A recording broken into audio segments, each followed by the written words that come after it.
where really what is at the heart of the question is patient access.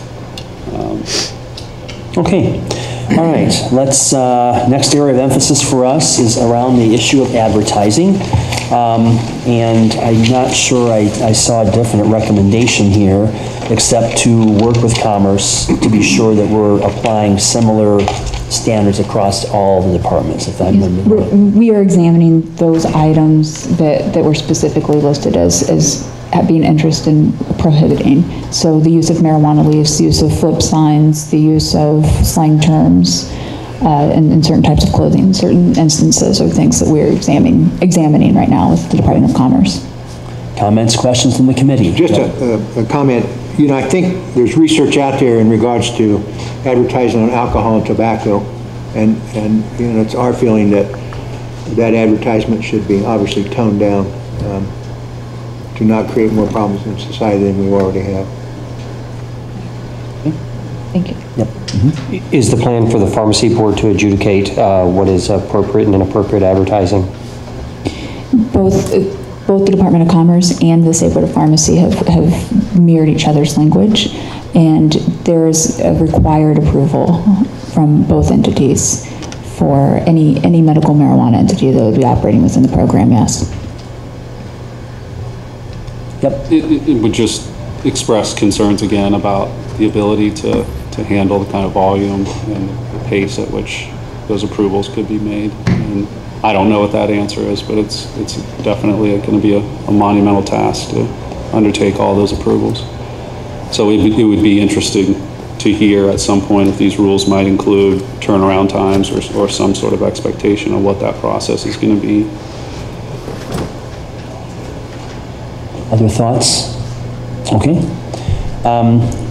Coming up to the next one is the role of the clinical director, and I believe we are reviewing a recommendation to remove the requirement for a clinical director at the dispensary level. I just want to make sure I'm characterizing that right. Yes. Yes. Thank you. In the original rules as written, there were a number of duties assigned to that clinical director, including training and oversight of dissemination of information, etc. Who do we anticipate taking on those various roles if we don't have that position? The redraft in this particular instance has not been completed, but there will still be requirements that education happen. Who provides that education is not something that we may necessarily specify, but it will be required that the dispensary employees do have some education.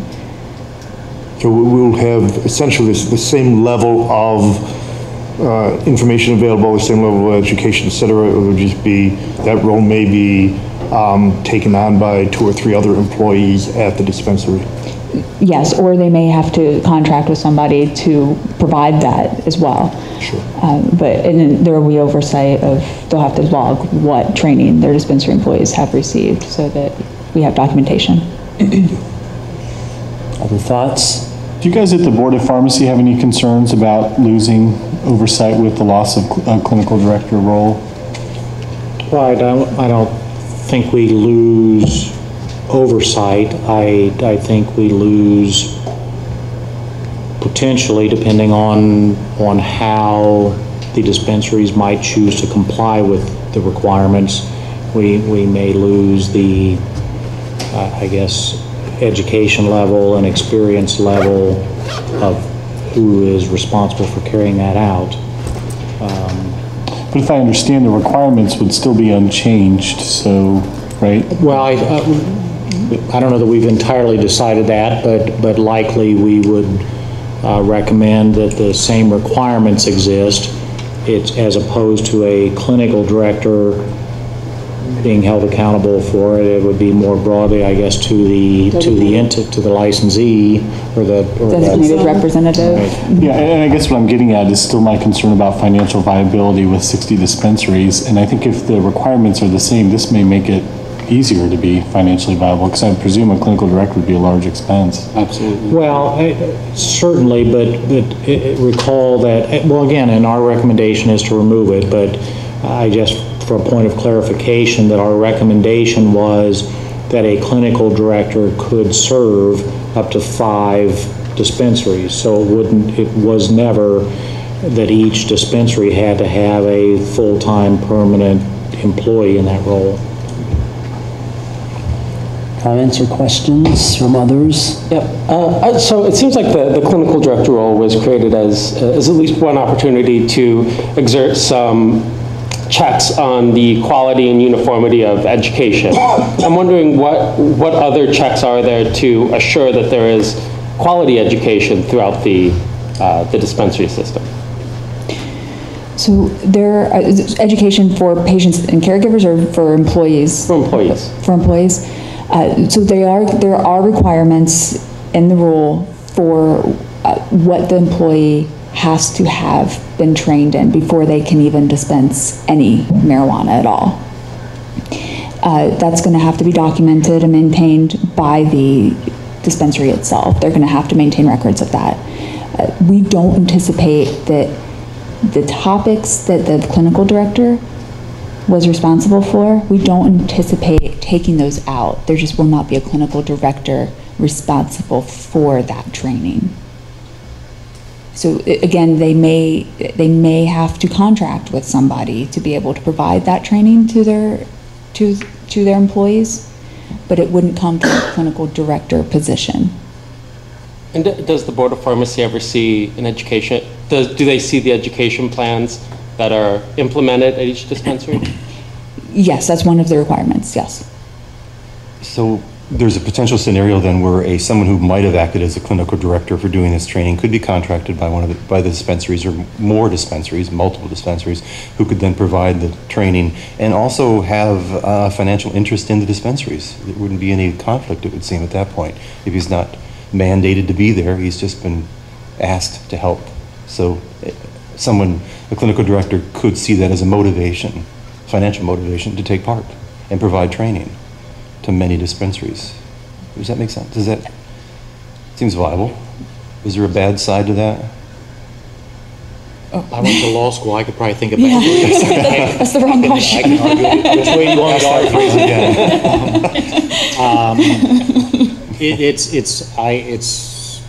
It's not a discussion that we've had. It's an interesting point that I'm sure we will discuss. But it would seem like it could create a new enterprise for someone. It does, doesn't it? To Yes. become an expert in educating folks who are running dispensaries relative to the products that they're dispensing and the safety concerns. That has happened in other states. There have been businesses that have been established to train on medical marijuana. But we have that model in other OSHA requirements for schools, things like that. Mm-hmm. It sounds like a good thing. So a couple questions for me. I saw the physician survey that came back on readiness or acceptance. Was that the only discipline surveyed, or other medical disciplines surveyed? No, we surveyed the prescribers that were not physicians. So we surveyed the nursing board licensees and the pharmacy board licensees who would qualify as clinical directors. And so the data we saw on the clinical director slide pie graph, is that a roll-up of everyone that was surveyed or just physicians that were surveyed? No, that is the pharmacy board's survey, so that includes the non-physicians. Got it, okay. So putting my pharmacy board hat on for a little bit and being close to the work that will come before this committee next month on the 90-day supply issue, I do have concerns that we are finding this to be a rapidly moving science.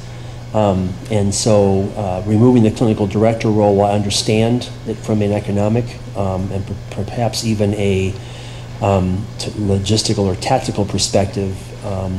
My fear is, and we'll see how this lands, is that the expectations are not changing in the rule about what has to be communicated, what has to be educated, and having an expectation that somebody associated with dispensaries is charged with the fact that they must keep current with the science.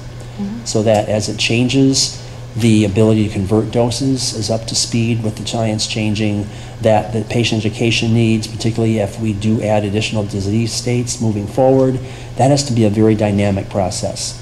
And I think that by removing it from rule, that we give a lot of latitude to the licensees to do that in any way, shape, or form they see fit, which will then, I think by its nature, lead to discrepancies and disparities across the program. We were trying not to have that in.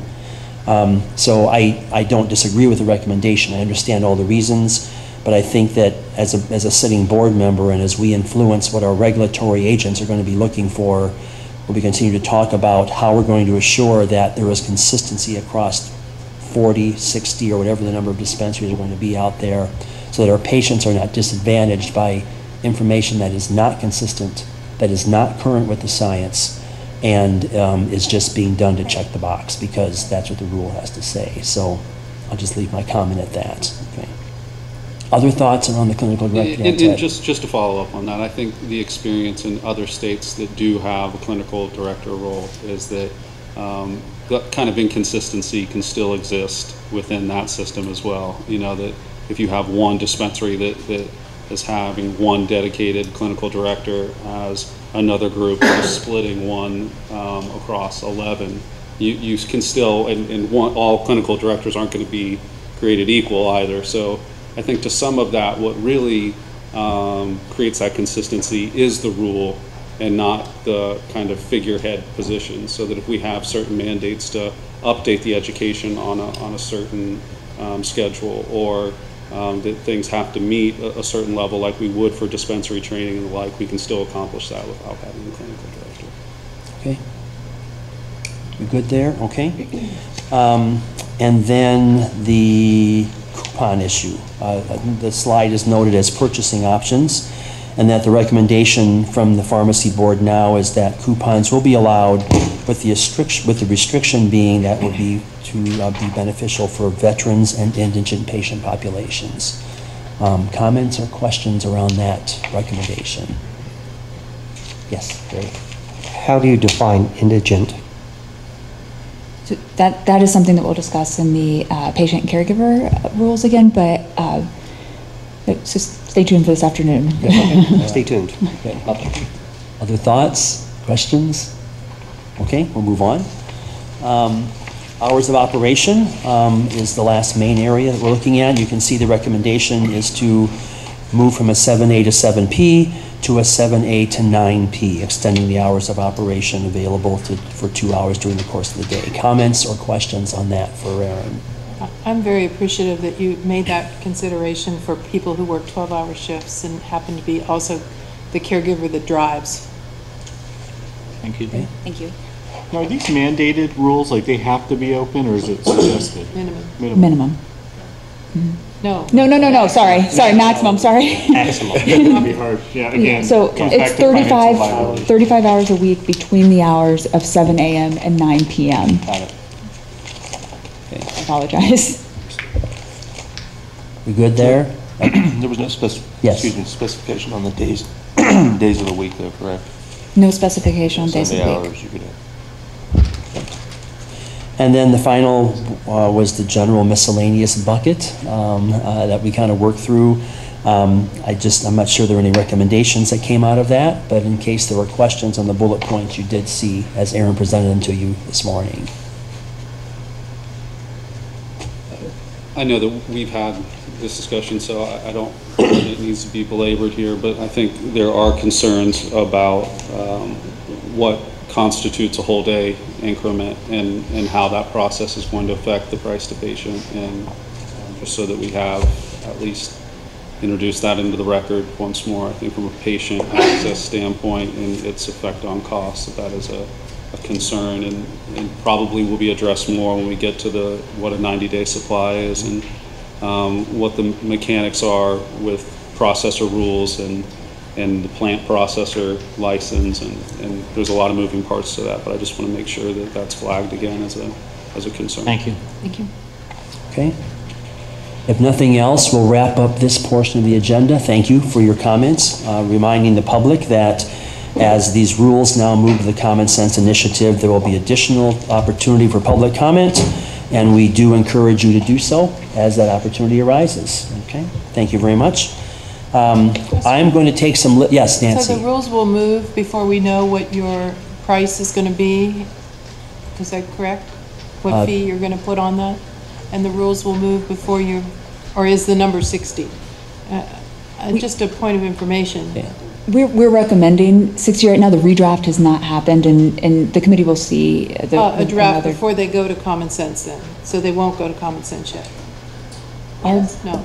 Date for comments. What is our date for the common sense initiative? We should be able to get them to you before that. Thank you. Okay, I stand corrected. Thank you. Thank you. I'm going to take the liberty to give the committee about a 5-minute stretch break. If you need that, let's be back and ready to go no later than 11:15, please.